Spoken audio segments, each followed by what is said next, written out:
Welcome back to It's Tool Thing. Today with another tool haul video. I got a couple items and had a question for you guys. More on the automotive side. I was curious how you do something. But we'll get into that in a little bit. So the main item that I picked up this last weekend was this Milwaukee pump. They say it's just for water, but I looked online and I've been wanting to consider getting one. And it sounds like it pumps oil just fine, so I went ahead and snagged one. I've been kind of wanting one for a while. I'll have to get into some of the customizations I do with the other pumps that I've used in the past, but we'll get into that at a later date. Right now it's just going through what I got. This item is brand new. Actually did come in the box. I don't know if you guys have noticed, but there's a lot of tools. Close this up here. There's a lot of tools I'm seeing these days at pawn shops and whatnot that are still new in box, which leads me to believe that they probably wandered out of the store on their own, with a little bit of help maybe. But I did buy it from a reputable store, so I know, they went through their checks, their 30-day hold and all that. I did get a pretty good price on it. Like I said, it was brand new in box. I just actually unboxed it here right before I started the video. I haven't got a chance to use it yet, or set it up even. It's got a nice large battery hole here. It looks like it'll hold the 12, I believe. I don't think I have a 12. I only have an 8 is the large one I have. It doesn't look like it's sealed. I mean, it's somewhat keep you out of the direct spray, but I mean, there's a hole in the bottom here. I don't know if you can see that. And there's no seal here, which I was kind of hoping there was. So that's one of my concerns, is I want to keep the electronics. I'm not sure how I'm going to keep the electronics from getting oil in them over time. Not when you're physically using it, but when I got to store it somewhere. I might end up having to pull the lines off every time, which would kind of suck. I'm going to basically use it for transmission fluid. I could use it for engine oil, stuff like that, but I definitely will not use it for coolant, though I'm sure it would do coolant. Just because you got to be careful with Allison transmissions. They do not like getting coolant mixed in. You can give a kind of quick look here. So the part number on this is 2771-20. Obviously no battery, 18 volt. So I'm looking forward to getting that into some use and seeing what I think of that. And we'll have to show you some of the customization things that I do. I did pick up some of this braided clear hose, the thicker stuff, from Home Depot. It's a 10-foot chunk of 5/8 ID. I'm not sure if I'm going to go with that or going to go with the 1/2-inch ID. It was cheaper to get the hose was cheaper in the 1/2-inch ID, but the fittings were more expensive in the 1/2-inch ID, so I ended up going with that hose there. But I haven't confirmed that, or I'm not sure if that's the one I'm going to go with, or I'm going to go with 1/2-inch, because there is a problem with the diameter fitting into places. Whoops, drop that. So I just bought regular water hose fittings. Like I said, they were quite a bit cheaper, like $5 a piece, instead of the other ones were $15 a piece. I think this hose was $20, just under $20, I think.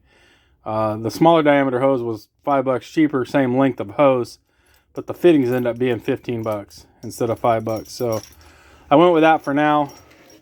Haven't set it up yet. I'm still considering my options. I might go down to that 1/2-inch hose. I wouldn't mind having one being 5/8 and one being 1/2-inch. But there, at least the hose came in a roll. You couldn't buy it by the foot. So that might be an option too. On to bigger and better things. So I picked this up here. Get this price tag off. I looked it up online, and it said it's kind of a universal tool, but it actually lists here as being just for Toyotas in particular. But I checked that part number. Cam holding tool. I'm not sure it's something I'd use very often, but I can see where maybe I would at some point. So I went ahead and snagged it. Ended up paying like 18 bucks or something for it. 18-20 bucks. I bought all these items at the same time, except for that hose there. It is a complete set, so maybe I'll get that into some use. I think I forgot to mention the price on that pump. I ended up getting it for $120, so it was a pretty good discount on the new price, probably about 50% or so. I picked up these scissors for my toolbox. I have just a regular pair of scissors. These are a little bit heavier duty, just a couple bucks. So I picked those up, throw in the toolbox. Nothing special, but it's nice to have a pair of scissors handy. And those are some big ones, so they might come in handy here more than normal. And then I picked up 2 more of these little husky totes. I think I have quite a few of these already. They're in decent shape, obviously dirty. I don't know if these are the exact same ones. I think they might be. They had them on Black Friday a year or 2 ago, and I bought a couple, but paid $1 a piece for these, so I thought that was a pretty good deal. I probably got like 5 or 6 of these by now. I got more totes than I can shake a stick at. Anytime I see a tote, a tote or a funnel, I just got to buy it. It seems like if it's cheap. So those are the purchases that I got this weekend. Nothing exciting other than maybe that pump. I'm curious to see how it's going to work out, and I'll have to make a follow-up on that. And then the question I had was, unfortunately, somebody tried to steal my sister's 98 Subaru here again. It's actually been stolen once before and recovered. And then I think this is the 3rd time they've tried to steal it. Not the same person necessarily, but over the last couple years. And this time they managed to, I don't know if you can see that in there. Probably not. They managed to break something off into the ignition. And can't get the key in now. You can actually see the piece down there if you get just the right angle. But I tried to fish it out the other night. She was stuck at a Goodwill place for several hours. I had to drive down there. Couldn't get it out. Ended up having to get it towed. Was able to get a new cylinder and an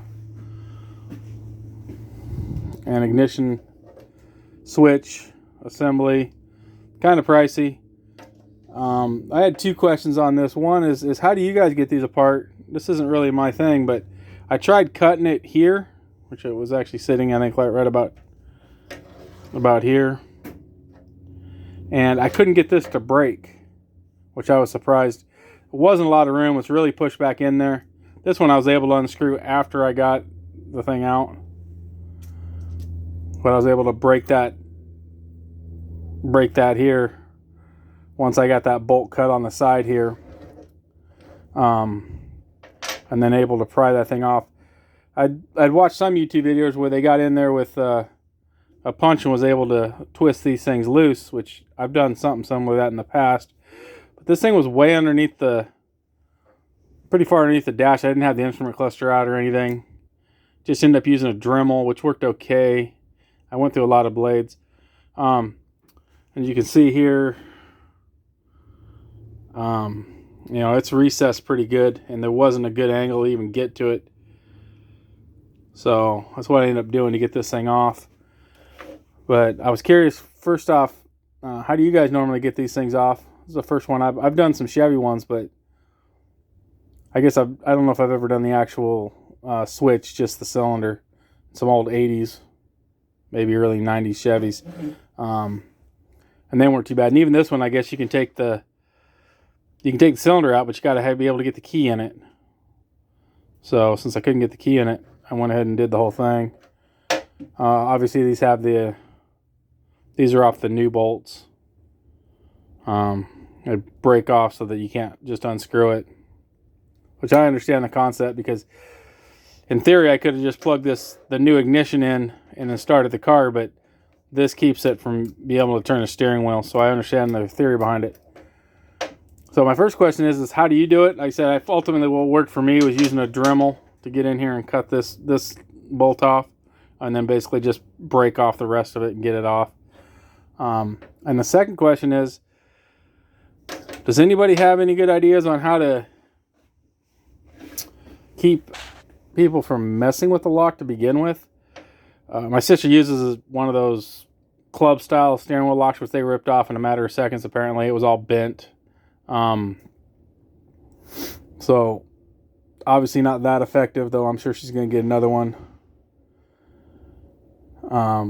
But basically, since they have access, I mean, they're going to get into the vehicle because apparently the doors are easy to jimmy or something. But does anybody know of anything that actually covers up the cylinder and, has a secondary lock, something you can put a lock with a little more integrity? That was my thought, but I was just curious. The vehicle is not really worth anything. Probably not even worth. Probably couldn't sell for more than I bought the cylinder and thing for, but not that we're trying to sell it. It's just getting her by. She's been using it since 14, so considering we basically got the car for free and I fixed it up, it's been a good vehicle. But it is getting pretty annoying. People won't leave stuff alone, and I just was curious if anybody had any ideas or have seen something online maybe. Thank you for watching. Please like and subscribe. Comment down below. Was that a good purchase on that pump? How do you take off that ignition switch? And have you seen anything to prevent somebody from actually getting access to the ignition switch itself? Even if it's a little bit kludgy, I think at this point my sister would be fine with it. I mean, they're going to get into the car and rifle around if they want to. This time they actually didn't mess with the car. It was during the day in a public parking lot. I'm a little surprised that they attempted it. I guess it wasn't too invasive. It didn't look too obvious. Thank you for watching, and please like and subscribe, and have a great day.